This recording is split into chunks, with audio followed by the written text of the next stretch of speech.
If you had $1,000 sitting in your bank account right now, what should you do with it? In 2025, there are more options than ever, but most people still make the same mistakes. Some gamble on risky stocks.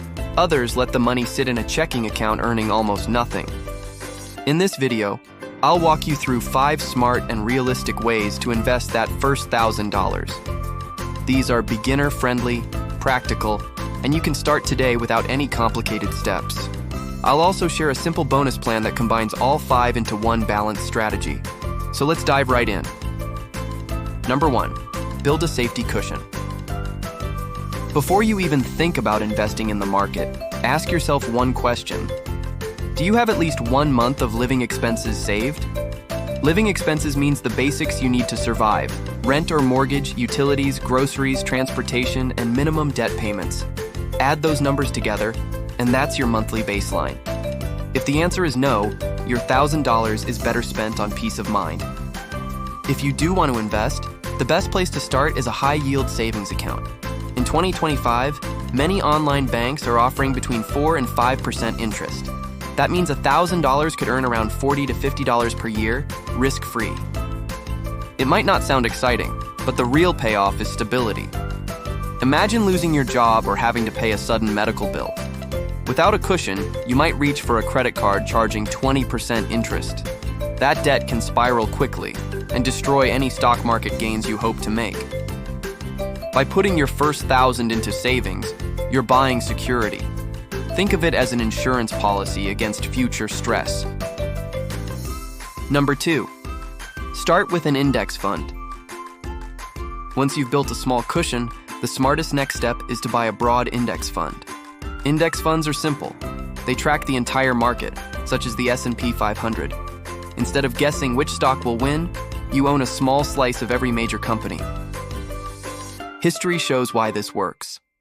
Over the last century, the S&P 500 has averaged about 10% returns per year. After adjusting for inflation, the real growth is closer to 7%. Let's do the math. $1,000 invested in an index ETF like VOO or SPY could grow to about $2,000 in 10 years at a 7% annual return. Leave it for 20 years and it could reach almost $4,000. The secret is compounding. Your money earns returns, and then those returns earn returns.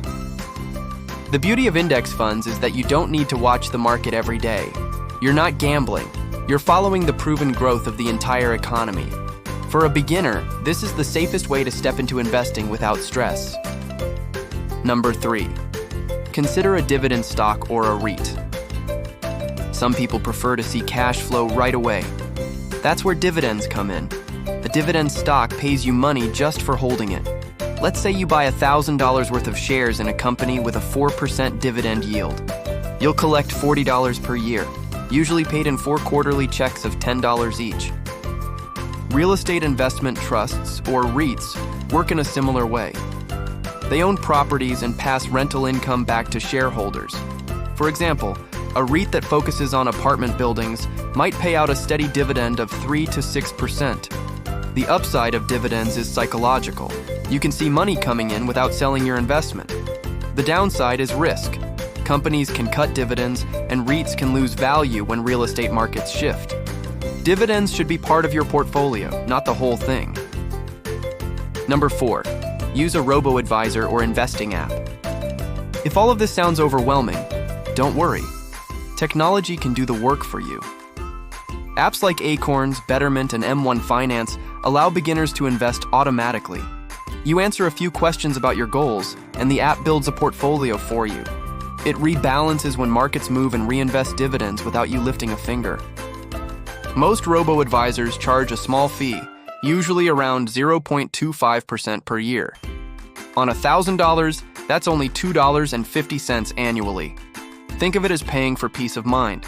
Instead of stressing over choices, you can set it and forget it. These apps also make investing accessible with features like roundups. Acorns, for example, takes your spare change from purchases and invests it automatically. That habit builds wealth without even noticing. For beginners, a robo-advisor can be the simplest and least stressful entry point into investing.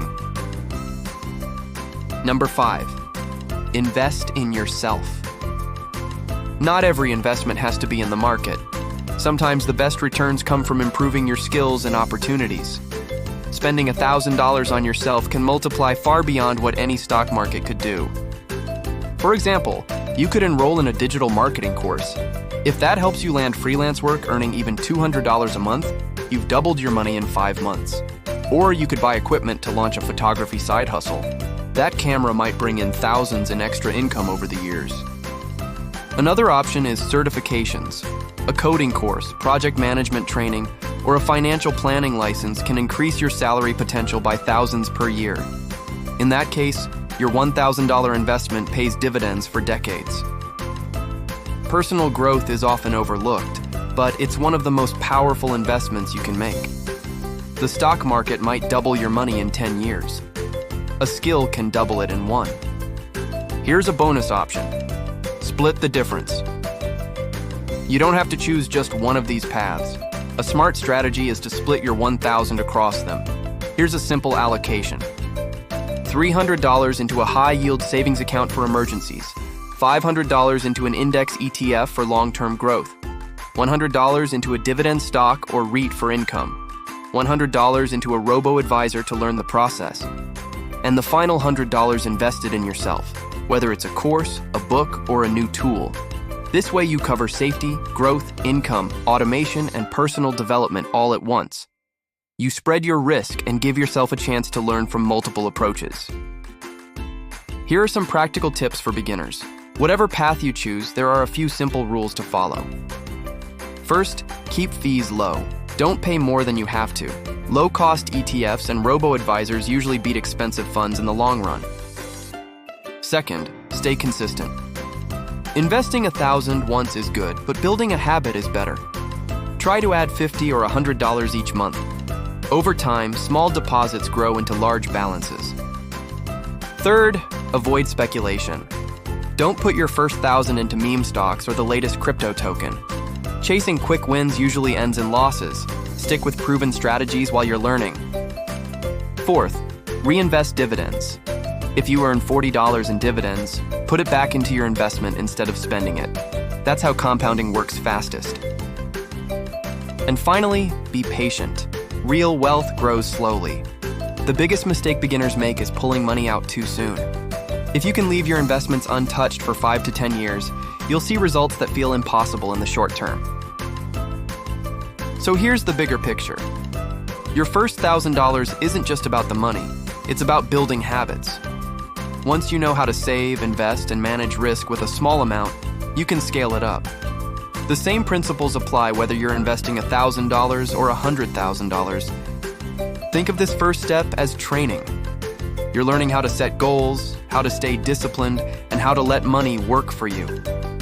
That knowledge is worth far more than the returns on your first $1,000. Here are some closing thoughts.